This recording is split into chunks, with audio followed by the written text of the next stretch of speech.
Otep à tous, bien-aimés frères et sœurs. Ce week-end, en Tanzanie, il y aura une réunion de l'EAC et la SADC.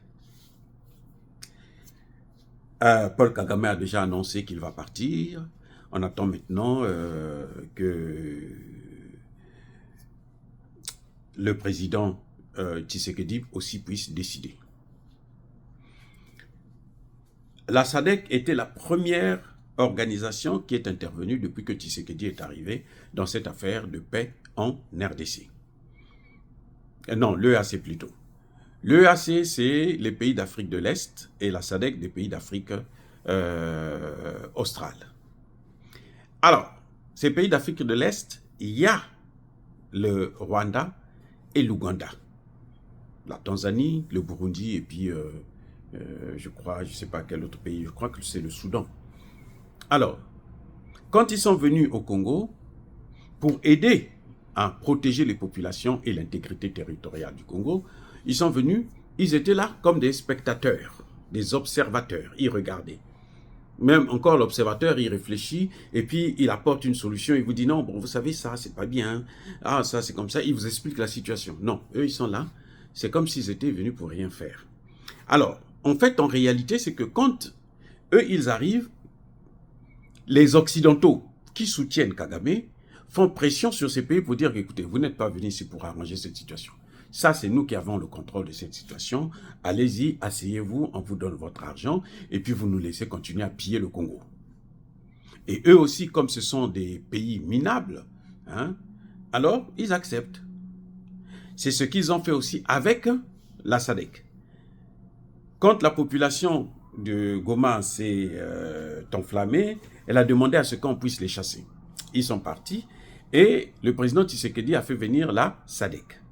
Quand la SADC est arrivée, la SADC aussi est venue avec la fougue qu'on va venir régler cette affaire. La SADC arrive, ils étaient là comme des observateurs. Et ils se disent force de maintien de la paix. Pour maintenir la paix, il faudrait que l'agresseur puisse repartir chez lui. Il faut le stopper. Non, maintenir la paix, c'est qu'on laisse l'agresseur continuer à progresser. C'est pour ça qu'on est arrivé dans cette situation. Mais l'erreur de Kagame, c'est qu'il a tellement de pouvoir, il a tellement réussi. Depuis 30 ans, il est considéré comme un demi-dieu. Hein? Bon, même comme un dieu, puisqu'il a même des Congolais qui travaillent pour lui. Alors, il a commis l'erreur de massacrer la MONUSCO, les casques bleus des Nations Unies, mais comme ce sont les Nations Unies, bon, ben écoute, ils s'en fichent éperdument puisque ce sont les Nations Unies. On peut les neutraliser, ça fait absolument rien, puisque eux, ils sont là pour ça. Ils ne sont pas partis pour régler un problème, mais au contraire pour aider Kagame à avancer, à occuper les territoires. C'est pour ça que la MONUSCO va vous parler chaque fois de l'avancée des troupes rwandaises, mais elle ne va jamais vous dire que, ben, dans tel territoire, on les a repoussés, tel autre, on les a, ainsi de suite. Voilà, donc jamais pour cela. Et on voit seulement que c'est toujours la même routine. Mais cette fois-ci, manque de peau pour Kagame, c'est qu'il a quand même tué 13 Sud-Africains. Ramaphosa l'appelle pour lui dire, bon, écoute, tu as tué 13 de mes ressortissants, maintenant il faut que tu repartes chez toi. Kagame le menace.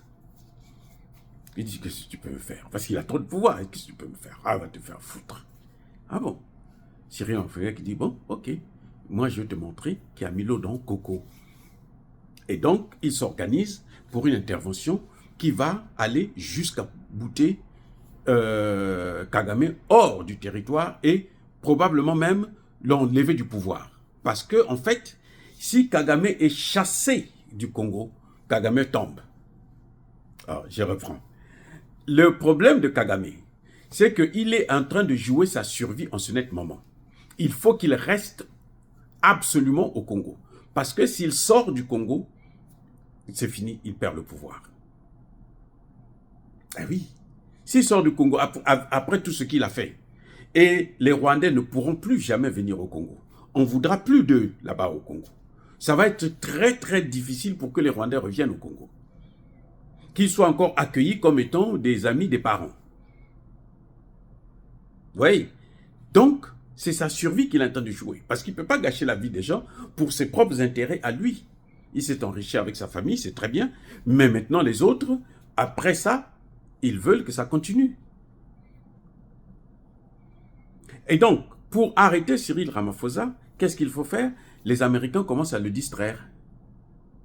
Non, toi tu as pris une loi chez toi, toi tu es raciste, toi tu es ceci, toi tu es génocidaire, toi tu es... Voilà. Les mêmes Américains n'ont jamais condamné l'apartheid. Non, non, non, non, jamais. Les Américains n'ont jamais condamné l'apartheid. Au contraire, ils ont soutenu l'apartheid. Comme tous les pays de l'Occident, ils ont soutenu l'apartheid. Ceux qui ont critiqué, qui ont condamné, qui ont combattu, ce sont les Russes, les Soviétiques. Et il y a maintenant un problème. C'est là où le bas blesse. Et comme Tshisekedi, quand on l'a invité dernièrement à l'EAC, il n'est même pas parti, il n'a même pas participé par vidéoconférence.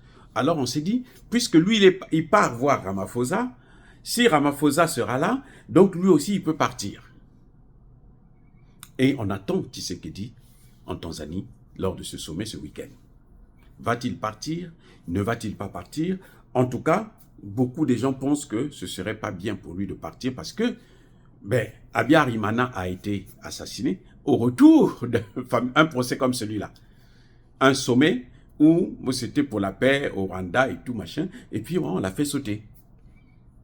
Donc, si Tshisekedi part, il court un risque. Si j'étais à sa place, ou si j'étais son conseiller, j'allais lui demander de ne pas partir. Parce que de toutes les façons, les Rwandais sont allés tellement loin, ils ont tué tellement des hommes, de femmes, des enfants, 18 millions. C'est trop quand même. 18 millions, quand même, c'est trop. Alors, si lui part, c'est comme si il allait encore encourager. Il va dire que non, c'est la diplomatie et tout. La diplomatie ne marche pas tant qu'il n'y a pas le bâton. Eh oui, de toutes les façons, la diplomatie actuellement n'existe plus. Comment Kagame fait pour prendre les matières premières au Congo? C'est par la force. Alors donc aussi, pour le faire partir, ça ne peut être que par la force, ce n'est pas par la diplomatie. Vous voyez ce que Trump est en train de faire? Ce n'est pas la diplomatie. Hein? Chercher à prendre le Groenland, le Canada, le Panama, ainsi de suite. Ce n'est pas la diplomatie, ça. Vous savez, ça, c'est... On n'a pas besoin de vous le dire. Ce n'est pas la diplomatie. C'est la force. C'est la loi de la jungle. Donc Tshisekedi, au lieu d'aller perdre son temps là-bas, il devrait plutôt aller en Russie, aller en Chine, aller en Iran, discuter avec eux pour dire, bon, mais comment vous pouvez m'aider et tout machin, et puis on lui amène des armes. Voilà. S'ils se sont réunis, vous savez, la SADC là, c'est au moins 17 pays. Vous savez combien de pays interviennent? Entre 14 et 17. Combien de pays ont donné des forces? 3. 3 pays seulement. Sur au moins 14 pays. Ça veut dire que les autres là, qu'est-ce qui se passe? Ils sont sous influence de l'Occident. Quand ils veulent faire quelque chose, les Occidentaux disent non, non, non. C'est pas votre problème, c'est notre problème. Parce que les Occidentaux, et notamment les Américains, ont toujours cru que la RDC leur appartient. C'est à cause de la RDC qu'il y a eu la conférence de Berlin de 1884 et 1885. Et si on ne fait pas attention, à cause de la RDC, il y aura un affrontement en Afrique entre les puissances occidentales et les puissances de l'Est, c'est-à-dire la Chine et la Russie, à cause de la même RDC. Parce que la RDC est capitale. Et c'est ce que Biden n'avait pas compris. Biden a pensé qu'en faisant la violence, il va toujours gagner. Trump aussi est en train de vouloir commettre la même erreur, que par la force, il va tout prendre. Ça ne marchera pas. Ils vont finir par tomber, par céder. Pourquoi? Parce qu'un peuple qui est résilient, qui est fort, qui soutient son pays, qui soutient son dirigeant, ne peut pas échouer. Je rappelle ça à tous les Congolais. Si vous voulez que vous arrêtez Kagame, apprenez à vous unir, à aimer le président qui est là, le soutenir et aller vers l'affrontement avec ceux qui viennent vous agresser. Vous allez voir que vous allez vous en sortir. Même s'ils ont des armes, je ne sais pas, hyper, super, extra sophistiquées, ça va pas ça va s'arrêter. Les amis, soyez bénis, abondamment bénis par le Dieu des Kémites et par nos ancêtres angélisés.